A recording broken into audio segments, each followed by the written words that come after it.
मालिक को प्रणाम। सभी अभ्यासी भाई बहनों को नमस्कार। दादी कहते हैं, मैं आपको साल 1945 में ले जाता हूँ। ये बाबूजी के जीवन में अत्यधिक खुशी का क्षण था। इस खुशी के दिन को दुनिया के इतिहास में पहली बार उन्हें परम तत्व के हाथों सीधे दीक्षा प्राप्त हुई थी।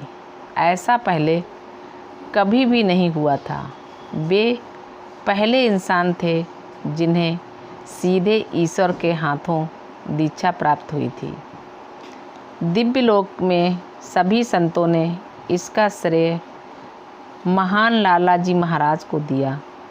तब लालाजी महाराज ने एक रहस्योद्घाटन किया कि इस प्रक्रिया को सक्रिय करने की विधि केवल वे ही जानते थे।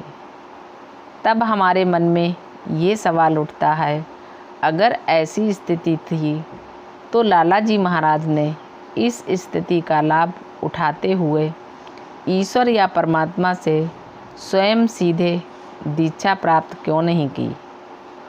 उन्होंने अपनी महासमाधि तक प्रतीक्षा की। वे दिव्य लोक गए, अपने चुने हुए शिष्य को उस हद तक तैयार किया और उन्हें आगे कर दिया। जब सभी संतों ने उनकी भूरी भूरी प्रशंसा की, तब उन्होंने एक और रहस्योद्घाटन किया। मैंने खुद से ज़्यादा सभी को प्रेम किया। जब ऐसी स्थिति होती है, वे शब्दों में कुछ नहीं कहते, लेकिन जब आप किसी को इतना प्रेम करते हैं तो सबसे पहले श्रेय लेने का लाभ उठाने का आपका दिल कैसे करेगा। तो उन्होंने बाबूजी महाराज को आगे किया और कहा, ठीक है, तुम पहले आगे बढ़ो। इस सृष्टि में सीधे परमात्मा से दीक्षा पाने वाले पहले इंसान तुम बनो। इसकी वजह से जो प्रेरित हुआ उसकी भी कोई तुलना नहीं है।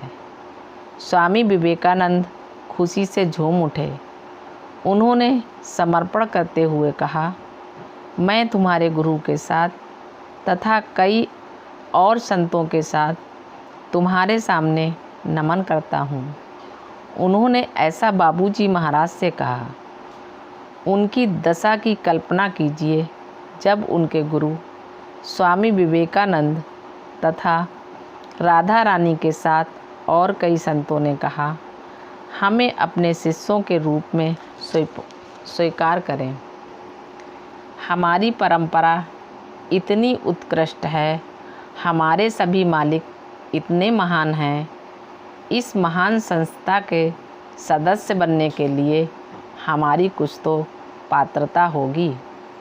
खुद को इसके लिए थोड़ा श्रेय दीजिए, लेकिन इस श्रेय के साथ ही काफ़ी हद तक आपकी जिम्मेदारी बढ़ जाती है। ये घटना मैंने आपको इसलिए बताई क्योंकि इसका संबंध सहज मार्ग दर्शन शास्त्र से है, जो मैं आपको अब बताने जा रहा हूँ। मैं आपको बताना भूल गया कि राधा जी ने कैसे शुभकामनाएं दी। राधा जी ने बाबूजी महाराज से उस समय कहा, अभी तक मैंने तुम्हें अनुमति दी थी कि तुम मुझे अपनी माँ के समान समझो। अब से तुम मुझे अपनी बहन समझो। ये था बाबूजी का ओहदा और वे थे पूज्य लालाजी महाराज की रचना। सहज मार्ग का मूलभूत दर्शन क्या है? ये सब प्रेम के बारे में है, लेकिन अगर आप इसे अलग प्रकार से देखें तो जब हम इस प्रेम के जीवन से भटक जाते हैं तो बाबूजी को हमें आदर्श वाक्य देना पड़ा। उनसे प्रेम करो जो सबसे प्रेम करता है। हमारे मालिक ने हमें दूसरा वाक्य दिया, उन सभी से प्रेम करो जिनसे वे प्रेम करते हैं। और लालाजी महाराज ने ऐसा जीवन जिया है जहां उन्होंने कहा, मैंने सभी को खुद से ज़्यादा प्रेम किया। मालिक को प्रणाम। सभी अभ्यासी भाई बहनों को नमस्कार। धन्यवाद।